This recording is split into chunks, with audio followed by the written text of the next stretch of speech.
Hii risasi wenye walikuwa wanaongea wataalam, isipokuwa tunagojea ripoti ya mwisho, wanasema imepigwa kutoka kwa bunduki kubwa kama zile kina AK47. Hivyo ni kusema tukiwa hapa mahali tuko kitu kama 50 meters kutoka kwa nyumba yangu, mwenye alikuwa anapiga labda then alikuwa kitu kama another 200 or 300 meters mahali hapo.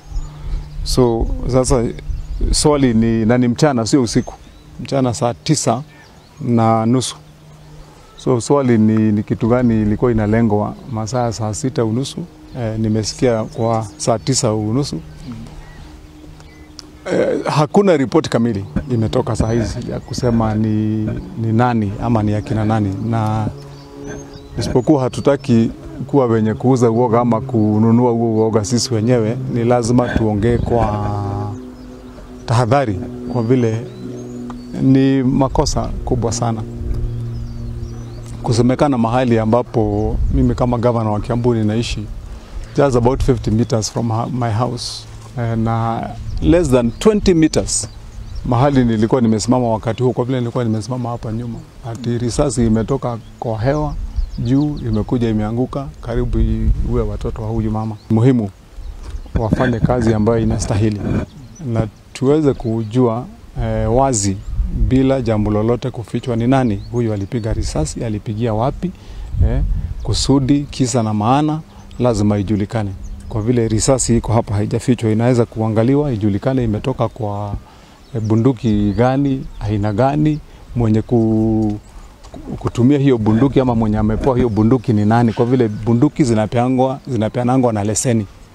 So risasi ikishatolewa ikitoka kwa bunduki, wenye hufanya uchunguzi wanafaa kujua ya kwamba imetoka kwa bunduki fulani. Risasi yenye imeanguka kwa hii boma ya umama ambayo iko hatua less than 50 meters kutoka kwa boma ya governor wa Matangi imetuhuzunisha zaidi na inatupea wasiwasi, kwa sababu tumeona juzi on Friday governor, kuna mmoja wa viongozi wa area hii alimwambia sasa wataachana mambo ya siasa, wapigane ngumi.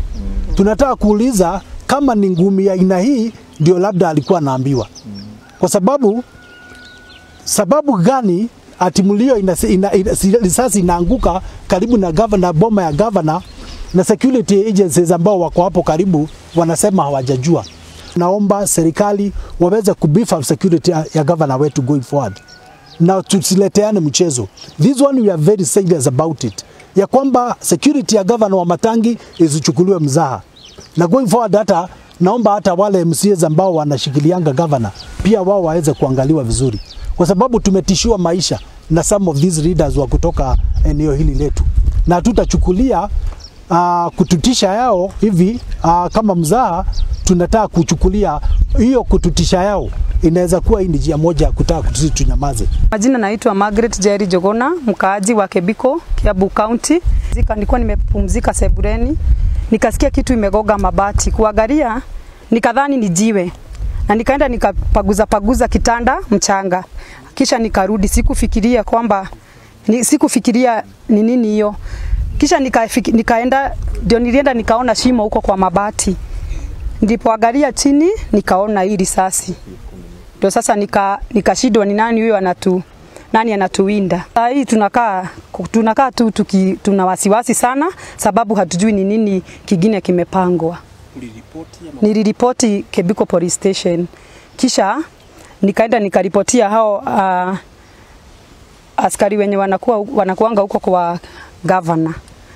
Sasa ndio wanaendelea bado kufanya uchunguzi. Jana walifanya uchunguzi na bado wanaendelea kuchunguza.